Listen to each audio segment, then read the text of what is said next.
ku buryo inzara yagukubita neza ukabura iyo wishyura inzu, Imana igaca izindi nzira kuko impano yawe iri aho ngaho uri kwikoresha ku buntu. Impano hari abo itunze, ndanabyemera rwose, nta n'icyo mbashinja. Ariko njyewe nasabye Imana nkigera muri Kigali, ntangiye kubona umurimo w'Imana, akazi, ibintu byose, naribwiye ngo njyewe impe cyo gukora cyanjye, hanyuma nkore umurimo wayo, ntarebye ngo barampatike barampiki, kuko uwo mutima urira ntiwatuza atari Yesu uhojeje, ayo masarira ntiyahora atari Yesu yakozeho. Uwo mutima urira ntiwatuza atari Yesu uhojeje, ayo masarira ntiyahora atari Yesu yakozeho. Iyi ndirimbo yaje gute? Iyerekwa ryayo ryaje gute? Hari igihe twigeze kuganirizwa amagambo, twari turi muri kaminuza, ikoze muri kaminuza, hari amahugurwa twagize y'isanamitima, batuganiriza ku gukira ibikomere. Yego, dusanga abantu benshi burya turanabifite tutanabizi. Gospel Today, the gospel message to the world. Yes, reka mbifuza ibihe byiza, reka kandi nkwifuriza amahoro y'Imana wawe ufunga iki kiganiro. Nizere ko umeze neza, nizere ko uri amahoro, nizere ko ibyo muri akora bimwe biragenda neza, nawe bitari no kugenda neza. Paul San, nitwa Fidele Gatabazi, turi kumwe n'umukozi w'Imana, turakwakiriye. Murakoze cyane. Wambaye neza Imana. Murakoze. Ndakwambitse. Wari ubihagaritse. Twari twaje muri konseri ya Gadi, twaririmbye nka korali, rero nambaye inifomu ya korali. nuko korali yari yambaye. Nagize ko kubera wowe uri dirija, abadirija bafite ukuntu bambara bitandukanye. Oya, ese kuki bitakibaho ibyo bintu? Kera ako kantu kabaga ari keza. Nanjye najyaga mbibona, ariko nabonye atari akantu keza. Sure, ntabwo bikunda. Bitandukanije n'abandi, hari ukuntu gutekereza, kandi umuntu aba agomba guca. Bitabona nyine ko uri umuntu ukaze, uri umuntu ari wowe uyoboye. Nta mpamvu yo kugaragaza ko ukaze, ahubwo nta n'impamvu yo kumva ko umuntu akaze, ahubwo hakaze Imana, hanyuma wagaragaza Imana nayo ikakuzamuriramo, ariko utashatse kubyiha mu bundi buryo ngo wiyambike ukundi. Njye numva umuntu yakabaye asa n'abandi, nibyo byiza. Yes, abantu badukurikiye bashaka kuba batazi amazina yawe, wabibwira? Yego, abenshi ntabwo banzi ahari. Amazina ni Rwibutso Emma, ndi umukristo, nkunda Imana n'abantu bayo, gahunda ni ukujya mu ijuru. Ndacyari umusore. Akantu ko mukibagiwe, ariko n'ubuzi ko hari umuntu ushobora kugira iyerekwa yenda akaba yaritambutse. Byashoboka, ariko ngenda numva atari ngombwa cyane. Kubera iki atari ngombwa? Buri gihe ntabwo ari uzihitira, mbere hari n'umuntu uzaguhitamo. Byose bigira igihe cyabyo, buriya hari igihe bizagera bikaba. Ubirimo se? Ayo makuru yo ndumva ntari buyatange. Yes, Rwibutso, abantu bakuzi uri i Nyamagabe. Yego. Ariko barimba muri ko hari Elayo cyangwa ni Isezerano. Yego, njya nzitiranya zisengera hamwe ariko ubundi. Yego. Yego. None uyu munsi uri Kigali, uri kuririmba muri Simuruna, uranakora kariyeri solo. Ugeze muri Simuruna gute? Simuruna nigezemo ngiye kubafasha umurimo w'Imana, kubigisha amajwi, kubatoza, ariko navuga ngo ntari umuririmbyi wayo. Yego. Nibwo nari nkirangiza kaminuza, njyayo gutyo, hari umuvandimwe ubwiye tuwaza ukadufasha, ndavuga nti nta kibazo, turakorana. Nyuma rero kuko narimo nanasoza, mbona niho hantu maze kugira abantu, hamwe n'umwuka w'Imana turimo, hari igihe wumva ugize umwete wo kumva wasengera ahantu runaka. Rero ngiye mbona nakwigumira mu Kiyovu, mbariho nkomereza umurimo w'Imana, kandi mu buryo ugeze ahantu abantu bakakwakira neza, ukabona ababyeyi, ukabona abavandimwe, aho mukorana umurimo mwishimanye, ukabona ni byiza, kandi ukumva nawe umuhamagaro wawe niho uri. Nibyo nashingiyeho, ndavuga reka nigumire mu Kiyovu, bariho nkora umurimo w'Imana. Hari amakorali menshi meza hano mu mujyi wa Kigali yagomba kukwakira, ndetse cyane ashyizemo n'imbaraga nyinshi. Kuki wahisemo Simuruna? Njyewe akenshi niko njya mbitekereza nkunda kujya ahantu numva najya muri korali ziri hasi apana wenda izamaze kuzamuka kuko korali zazamutse n'izo zifite aho zageze ngewe numva najya mu ziri hasi ahubwo tukazamurana tugafatanya tukagira inama mu buryo butandukanye tukajya inama hanyuma bigafasha umurimo w'Imana kubona aribwo nkurikije uko nageze muri Simuru nimeze n'ubu ngubu ngiye mbona ko hari icyo Imana yakoze. Nagiye kubaza byarahindutse cyane ndetse genda bizi ukunze amakorali menshi ndi umunyamakuru murana benshi byagenze gute nirebanga mwakoresheje kugira ngo ugere muri Simuru na uyu munsi bibe bimeze gutya? Icyambere navuga ko ari ugusenga ko gusenga niko gukora ibintu byose ariko nanone hari abantu basenga ariko hari abantu basenga bakibagirwa gukora ikiri ngombwa. Abantu bahimba indirimbo nziza zifite ubutumwa bwiza ziryoheye abantu. Icya kabiri abantu bamenye gukorana n'itangazamakuru bamenye gufata indirimbo yabo bayikore muri studio bayitanga abantu nibwo bayimenye. Ntabwo abantu bakwigumira mu mudugudu wabo ngo bavuge ngo bazamenyekana. Bisaba ko abantu bagira n'ibyo bashoramo imbaraga z'ubutunzi n'ibindi kugira ngo korali abantu bagende bayimenya. Uko abantu bagenda bakunda korali hagenda hazamo n'abandi n'urubyiruko n'abandi bose ukabona n'abandi b'abahanga twenda dufatanya ku buryo ubona bituma korali igenda izamuka. Korali imaze kubona abaririmbyi ifite indirimbo ubona abantu batangira no kwitumira batari bayizi ya korali ukabona hari icyo byagiye bitanga mu gushyira hamwe izo mbaraga zose ukabona hari umusaruro byatanze.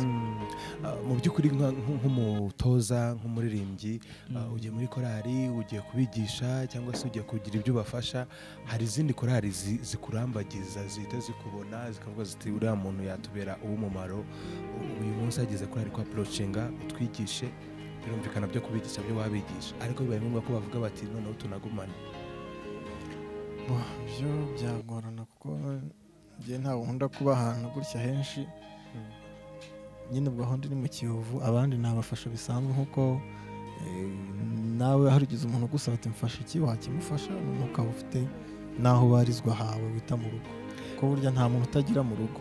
Ntabwo bavuga ngo mfite mu rugo hano na hariya na hariya nubwo wahagira ari henshi ariko ufite aho ugataha niho mu rugo nyine numva ngera nkumva umutima wanjye uratuje cyane. Uyu munsi Rwibutso yarize ariko bibaye ngombwa yuko nta kandi kazi uraba ufite kandi ufite n'indi mpano yo kuririmba gucuranga mu by'ukuri korali kaza hari kavuga iti noneho rero reka tuguha amafaranga runaka kugira ngo dukorane umurimo w'Imana. Uri kuvuga ubutumwa ariko biranagutunza biragufasha ubuzima bwa buri munsi kandi akazi nta kandi kazi gahari ukabona korali urimo ayo mafaranga ntago bari kuyagura. Ntushobora kuvuga uti yenda mu amafaranga cyangwa se njya ahandi cyangwa se mu magambo make mu menshi ngende nako mu menshi cyangwa se njya ahandi kuyakorera.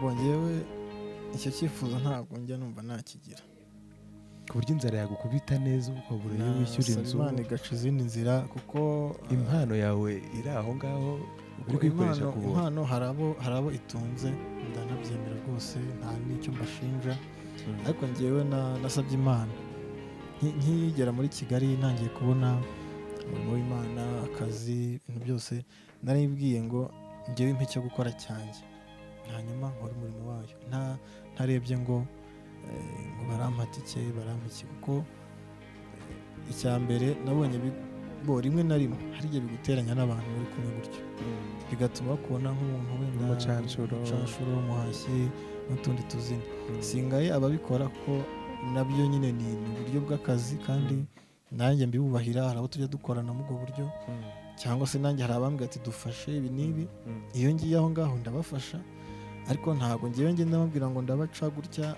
bashonge dufashe ibi nkabafasha bakaguherekeza nk'uko baherekeza abandi bisanzwe ariko ngewe ntabwo mba numva nabigira business mu buryo bwo kubikora nka business ahubwo nabikora nk'umurimo w'Imana ariko mfite ikindi ngiye mvuga umurimo w'Imana ntegeza ko ni ibintu bisanzwe ni nk'uko n'umukameramani yenda bamuhereza amafaranga wa audio bakamumuhereza nk'umutoza nk'umuntu wanditse nk'indirimbo uba ugomba kubona nawe nyine ayo mafaranga kandi akagutunga kuko ibi bintu bibamo n'amafaranga menshi ndabona abantu baza bagatoza korali tukabaha miliyoni tukabaha zirenze kuki zo gutangira muri ibyo biciro ayo ntago njyewe ku ruhande rwanjye icyo nasabye Imana kuko ari cyo yankoreye numva nta zindi option nyine njya ngira ngo wenda biramutse bigenzo keretse kibaye ikibazo cy'umwanya naho ubundi baguhamagaye bwavuga uti ni umuhamagaro w'Imana reka ngende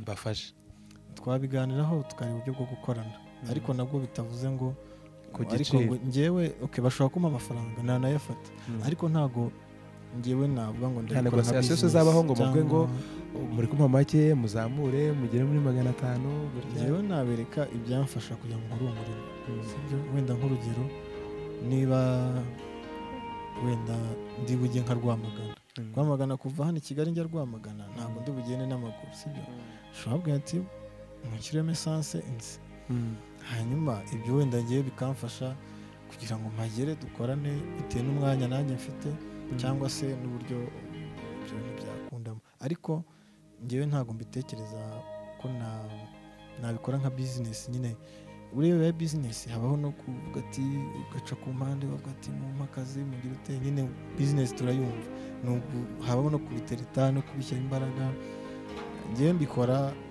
wenda umuntu yansabye ngo ngwino dufashe yego noneho nka tukabifatanya ariko nanjye nkakwereka icyo biri gusa wenda mu buryo biri bumfashe kugeraho cyangwa se kugira ngo dukorane yego tugaruke kuri kariyeri ya Usoro mu by'ukuri uri mu bantu bandika neza cyane urabizi ko njye ko ngo umufana se ndagukunda nyine ntago mfana kuko si ikipe ariko nyine nkunda imyandikire yawe vraiment ufite ukuntu ibintu byawe biri unique biterwa n'iki iyo uri muri korali uririmba nyine nk'umuririmbyi muri korali ntekereza ko ujya wandika indirimbo za korali kandi nyine umuntu akumva nizisanzwe why ku myandikire kariyeri yawe Soro wumva itandukanye cyane n'izindi ndirimbo bigenda gute navuga ngo wenda n'Imana iba yabikoze ariko bura mu kwandika indirimbo nawe ariko urabizi hari abantu benshi babimbwira bumva barabyishimiye biri mu binantera courage kuko nkubije ukuri uyu muziki kuwukora biba biragoye ni ibintu bisaba ubutunzi n'iki umwanya bisaba ko no kubikunda cyane hari igihe umuntu aba abikunda akabura amafaranga icyiza cy'indirimbo zawe bazumva ari 5 ari 10 ariko bazikuramo nyine package iratandukanye indirimbo udashobora kumva igice indirimbo nyine noneho na video ukora ukuntu zaza bimeze nyine nazo simbizi ukuntu ayo mascript utaza mu mutwe wawe navuga ngo ni nk'ihishurwa umuntu Imana iba yamuhaye kuko ubona ko hari igihe nyine ureba message n'abandi bari gutanga ukabona n'ubundi usa nabo ukabona nta tandukaniro byatanga ariko zuga ko ubutumwa atari bumwe ahubwo uburyo tubuvugamo yego ko no mu busanzwe hari igihe umuntu ajya kugura nka ji akavuga ati giye mushyiremo akanaka ikaba ari ji byose ni ji ariko akantu kabitandukanya gatuma umuntu ashobora gukunda cyangwa se message wumva waha abantu kuko iyo uri umuntu nyine ku giti cyawe hari ikintu wumva kiri ku mutima waha abantu iyo ugize umugisha wo kumva abantu bari kubikunda nanjye binsubizamo imbaraga zo kubisengera no kuvuga ati Mana komeza unshyigikire ibi bintu noneho dushobora kubikora neza kurushaho kuki utajya ugira pressure hari nk'abahanzi bakunda gukora indirimbo nyinshi bakanazisohora zidafite karite kugira ngo yenda simbizi ariko uri mu bantu ubona bari pose ujya kubona ukabona ukoze nk'indirimbo kongera kwituriza nta nyine nta bintu byinshi mu minsi ishize ntabwo nari ndi kubikora cyane kubera ko nafashe umwanya wo kubitekerezaho kuko umuziki iyo utawukoze nyine neza nabyo si byiza nafashe umwanya wo kubitekerezaho no kubisengera numva hari ihishurirwa rishya mfite muri ino minsi kandi n'abantu badukurikiye muri uku wa gatanu indirimbo ndaza gushyira hanze bisengera amatsiko na audio yararangiye nsigaje gushyira hanze video warashutinze turashutinga muri ino minsi turaza gushutinga ku buryo muri uku wa gatanu rwose ndumva indirimbo irajya hanze kandi hari inama live recording nshaka kuzajya nkora nkasohora indirimbo ziri live. Ibyo byose nyine nabyo bisaba ubushobozi no kwiyubaka mu buryo butandukanye, ariko hamwe n'Imana nizeye ko izadushyigikira. N'abanyamakuru rwose mutugwanaho cyane, abantu tutaramenyekana cyane, ubona hari ukuntu twereka urukundo bikatunezeza. Buriya abantu ubona batarakumenya cyane, ariko ubona hari abantu bari gukunda ibintu ufite. Burya biba ari ikintu cyiza cy'uko noneho bimenywe na benshi. Hari ukuntu ikindi abantu babikunze babikundisha n'abandi, babikundisha n'abandi. Hari n'abantu bafite public zibakurikirana gutya, ugasanga umuntu ashobora no kureba ikiganiro gutya akavuga kangiye kureba iyo ndirimbo bavuze, yagenda agasanga niho hagenda hava abantu badutera inkunga. Rwose hari umuntu yigeze kumbwira ati ngewe amafaranga y'indirimbo ndayaguhaye, kandi ukabona kandi uzi ko hari abandi bakoze indirimbo na album nk'abiri se atarabona umuntu umubwira gutyo. Nicyo gihita kinyereka ko ndi kukubwira nyine ko indirimbo zawe babe 5 babe 10 si ngombwa umubare w'ibihumbi byinshi, zikora akazi. Ni indirimbo nyine zifite umwihariko. Tubishimira Imana n'ukuri, kandi nicyo nabwira abantu benshi bakunda kubibaza ati nyine kuki utari gushyiramo imbaraga. N'ejo hari umuntu wabimbajije ahantu twari turi muri live recording, naramaze ati ko nta kantu ndi kubona. Namubwira nti rwose muhumure muri ino minsi ngiye kuza, kandi byibuze wenda ko maze kuba nk'amawodiyo agera muri 4, nshaka kwenda muri ano mezi yenda 2 ushobora kujya ntanga indirimbo kandi zigafasha abantu. Ugiye kuduha akapera gatoya ku ndirimbo yawe imwe iyo ushaka, indi nayo uraza kuririmbaho mu kanya.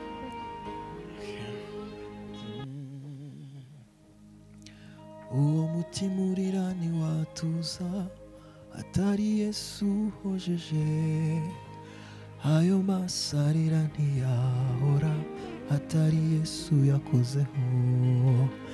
Uwo mutima urira ntiwatuza atari Yesu uhojeje, ayo masarira ntiyahora atari Yesu yakozeho. Iyi ndirimbo yaje gute? Iyerekwa ryayo ryaje gute? Niyo ndirimbo numva ya mbere nakoze. Warayikoze iranyita nkagenerwa nyicuranga. Abantu barayikunze cyane, ariko kuri tuba dufite connection nyine mu nda bigeze kure, ugasanga yageze mu bantu bakeya. Ariko ni indirimbo yaje hari igihe twigeze kuganirizwa amagambo twari turi muri kaminuza, nikoze muri kaminuza. Hari amahugurwa twagize isanamitima batuganiriza ku gukira ibikomere. Dusanga abantu benshi turanabifite tutanabizi. Rero niho noneho mu gihe hari igikorwa badukoreshaga cyo kujyana imibabaro cyangwa se ibikomere ukabijyana ku musaraba kwa Yesu. Ni igikorwa kiba kizamo kwizera. Rero nanjye turi muri icyo gikorwa bakajya tubwira ngo umutima wawe Yesu muhe. Uko nguko rero abantu bavuga buryo iyo uri umuhanzi hari utundi tuntu wowe uhita wumva. Biza gutyo rero, kandi nanjye n'indirimbo yamfashije ko nari ndi nanjye kuvuga ibintu mbese hari ukuntu urimba ibintu nawe byakubayeho, cyangwa se umutima wavuga uti nawe Yesu hari ibyo nanyuzemo. Hari n'ibyo twe tutazi ko ari ibikomere, ariko hari ibyo abantu bazi ko ibikomere ari uvuga ati nabuze umubyeyi, mbese habaye nk'iki kiri skanda n'utuntu dutoya. Burya n'umuntu ashobora kukubwira nabi ugasanga aragukomerekeje cyane kurusha wa wundi ukore icyo abandi babona ari kinini bitewe n'imbaraga bifite. Rero naho byavuye indirimbo. Ubundi ubonye akantu gakusa k'imbarutso, indirimbo uhita ugenda umwuka yarakayagura muri wowe, kumva hari ibindi bigiye biza gake ukayikora. Yego. Nk'umuramyi birumvikana ko wumva indirimbo z'abandi. Ndabizi ko buri uririmba n'ijwi nyine riba ryatangiye kugorana. Ngiye kujya mvuga umuhanzi uririmba akantu gatoya k'indirimbo ye uzi. Mane bimfasha. Umuhanzi cyangwa korali. Kaduhere kuri korali Isezerano yawe.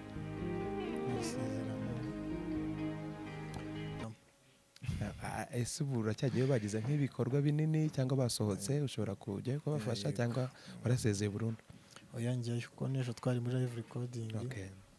hari indirimbo nari ngiye kuririmba mu zo twakoze nta kibazo ariko nibabona iki kiganiro nabo bazishimira ko indirimbo abantu bazayibona vuba ngaha ntabwo bayizi cyane ariko iravuga ngo iriba tuvomaho iby'ijuru hoya hoya ntirijya rikama iriba tuvomaho iby'ijuru hoya hoya ntirijya rikama. wow Simuruna indirimbo nkunda nayo ntiturayisohora ariko nayo tuzayikora. iravuga ngo yanyogesheje amaraso ye ambwira ijambo ryiza ati ndakubabariye ibya kera bihinduye bishya ambwira ijambo ryiza ati ndakubabariye. Bosco Nshuti Bosco Nshuti nawe ni inshuti yanjye cyane nawe ndamukunda. Indirimbo ze hafi ya zose ndazikunda ariko reka ndirimbe imwe.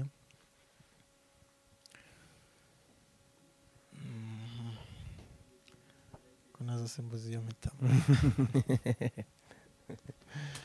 ariko hari indirimbo ye nakunze cyane mu za kera kamba ariyo ndirimbo iravuga ngo ibyo ntunze n'ibyawe nanjye ubwanjye nduwawe na buri kise ngufite mwami ko umpagije na buri kise ngufite mwami ko umpagije. niyo melody indirimbo nayabo nayo nakunze bavuga ngo Yesu ibyo wakoze birambaye birenze cyane uko twe twabivuga imbabazi zawe nizo zaturamiye ku munsi mubi ukuboko kwawe niko kwadukomeje.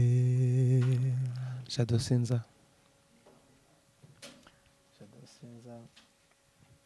naba hose ndabona umuntu umeze nka Yesu naba hose ndabona umuntu umeze nka Yesu nawe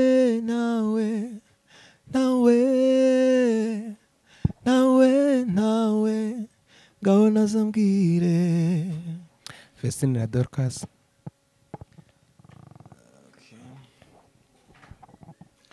indirimbo zabo ntabwo njya nzimemoriza ariko ndazizi nazo ndazikunda.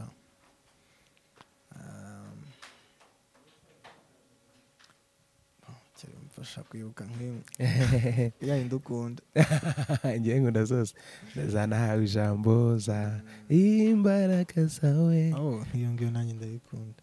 imbaraga zawe Uwiteka Mana yanjye zitumye nongera kuvoma ku iriba ry'amashimwe. James na Daniela narakijijwe si kubw'imirimo naramwizeye Kristo n'uwanjye ndamahoro. True Promises hari indirimbo basohoye ejo bundi nkunda ambwira ko nkunda buri munsi ni mwiza kurusha uko mbivuga amenyera kuri ibyo nibwira nzamutegereza sinzarambirwa. Korali Hoziyana indirimbo za korali Hoziyana zijya zingora ariko ndazizi. akatugumane ntukazi Ira ndayikunda cyane. Tugumane mwami haleluya, mwami tugumane. Siloamu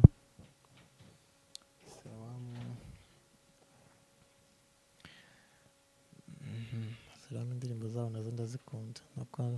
Hariyo nkunda nimushime Uwiteka kuko ari mwiza, mwamamaze izina rye kuko imbabazi ze zihoraho iteka. amen. Watubwira imbuga nkoranyambaga ukoresha kugira ngo abantu bajye bagukurikira na YouTube channel yawe? Yego murakoze. YouTube channel yanjye yanditseho Rwibutso Emma Official, no mwasanga indirimbo n'izindi nzagenda nkora niho zizajya zica. Hanyuma no kuri Instagram ni Rwibutso Emma, hose ni Rwibutso Emma. Gusa ndimo ndashaka kuzagira imbuga nkoranyambaga nke ariko nkoresha cyane, kuko none hari igihe usanga dufite umuntu akagira ngo agire hose kandi usanga nta mumaro. Kandi iyo abantu bakwandikira urasubiza, hari abantu bajya bandikirwa ngo ntibasubize. Ndasubiza rwose nta kibazo. Yego turagushimiye cyane kandi twifurize umugisha w'Imana, tubwire ngo courage mu murimo w'Imana, tuzagusare tuzasarura. Murakoze cyane, nanjye ndabashimiye ku mwanya wanyu, biba ari byiza. Ubu natwe mutumye hari abantu batubona batari batuzi. Yego kandi nizera ko muri uru rugendo tuzakomeza kubakenera, muzatube hafi n'abandi muzabe hafi, n'Imana tuzayisenga ikomeze idushyigikire. amen. Amen. Ibihe byiza rero kuri mwese, Imana ibahe umugisha. Bye bye.